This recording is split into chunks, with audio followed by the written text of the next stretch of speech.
Allahu Allahu Allahu Allah. Assalamualaikum warahmatullahi wabarakatuh. Alhamdulillah wassalatu wassalamu ala Rasulillah wa ala alihi washabbihi wa wala. Masih bersama saya dalam UFS menjawab pertanyaan dari media sosial ini. Hijrah ini kan Pak Ustadz di masa Rasulullah bersifat migrasi ya, atau pindah tempat. Apakah ini bisa berlaku saat ini? Apa yang mendorong umat Islam harus hijrah dalam konteks saat ini? Baik, jawabannya begini. Hijrah yang dilakukan oleh Nabi dan para sahabatnya bukan hanya hijrah dalam artian migrasi pindah tempat, tapi pindah segala-galanya.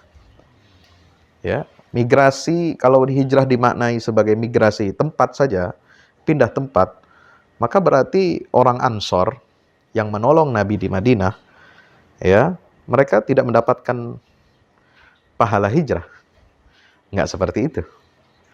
Berarti orang Muslim yang tidak pindah dari negara yang mayoritas kafir, ya, pindah ke negeri Islam, berarti dia tidak mendapatkan pahala hijrah. Tidak seperti itu. Nabi mengatakan begini, la hijrata ba'dal fathi. Tidak ada lagi hijrah dalam pengertian migrasi, perpindahan sekelompok orang dari satu negeri ke negeri lain. Itu tidak lagi dituntut. Hijrah itu hanya ada di zaman Rasulullah SAW dalam pengertian pindah fisik, pindah tempat. Tapi yang paling penting adalah jihadun wa niyatun.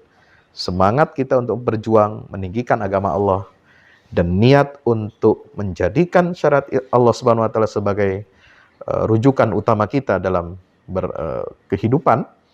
Itulah esensi daripada hijrah. Inilah hijrah mental sesungguhnya. Nah, apa konteks hijrah saat ini?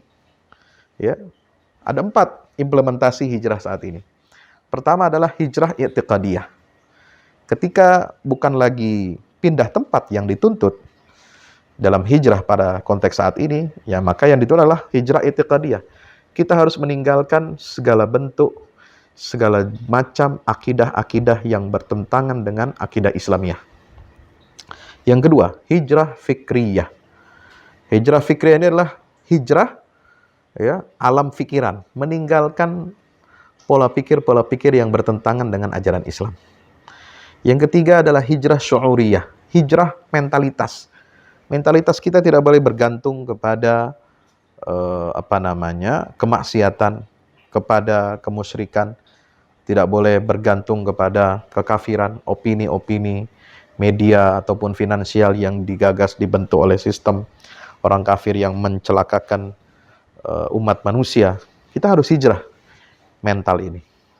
Yang keempat adalah hijrah sulukiyah. Perilaku kita harus kita hijrahkan. Nah, disinilah sekarang pentingnya kaum muslimin, ya, untuk merealisasikan hijrah ini. Ya, terutama dalam ekonomi. Ya. Sudahkah umat Islam hijrah dari sistem ekonomi ribawi kepada sistem ekonomi syariah?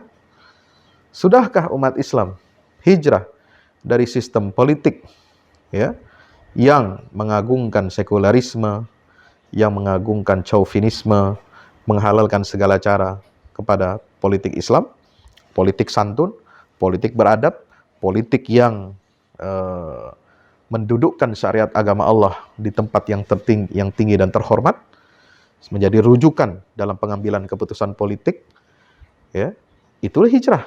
Ya. Sekarang bagaimana kita hijrah kebudayaan kita, hijrah dari budaya materialisme, budaya hedonisme, ya, budaya permisivisme yang menghalalkan segala sesuatu.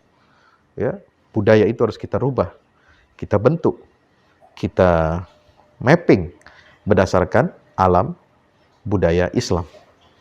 Ya, ini semua yang harus kita lakukan untuk berhijrah di jalan Allah Subhanahu wa taala. Bukan hanya di bibir, bukan hanya di lisan, bukan hanya pindah tempat, bukan hanya ganti kostum pakaian, tapi hijrah kita dari hati, kemudian dalam perilaku kehidupan kita sehari-hari, tunduk kepada syariat Allah.